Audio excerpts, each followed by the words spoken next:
Hello friends, so welcome back to another video. Then tonight say do chula WhatsApp ma he zo kisei thei lo tai na iti ball de ham iti kahin iti ki ball ji ham ko zo se kahin versan he je chuna bula kona zo na ge nin ngai pe na nin vet pe di nong kahin tem ve ki pan masang kamin chula bonga hin ki pan ka video ha bula kona zo na ge nin vet pe jin ki pa thu ken se na channel la tha ne lung se dan like share subscribe nin bo pe di nong kahin tem ve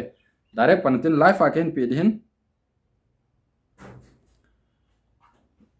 life aken pedin hoya che du ham tela whatsapp chung thui zum whatsapp ma lu ki du na lu chai ten la chai example a group ham a lot of private message on him mai the na chai zo ki sei the lo na ga ti na lo ta cho le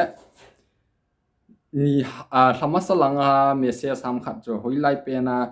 a ima ham khat hin se na ka sei poi ki ta kilep ho a hi lo la a ka hin thone ta akilep ho na akilep ho chu iti hol do du ham ti le cha example ai group khat hen man hen private now na bol the na group hana cha hi example a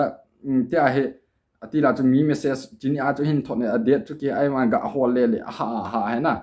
chia chi pi whatsapp new trick hin bol ham ti le achunga 3 dot na lu ding na lu chai ten le search na me de search na me ten cha hi search com pang langa he ve le chun cha he date uma he na chu date chu na ki i khat the ho iti kuma message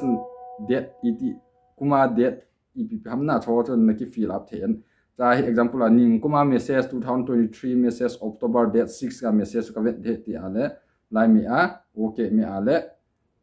a hung kilang thena hin hol do the che cha hin hol date 6 october 2023 ti a hin hol do na tabang chin easy min chini a kahin thone til naga gang chal naga hol to the na ti a hin na thai le a phan liu sanga chu ta chu naga ve the chu kahin he sang ka pa bula kona zo na gen hin vet page ki pa thu ken se channel la thani lung se like share subscribe ni wa pe no ken tem ve ki pa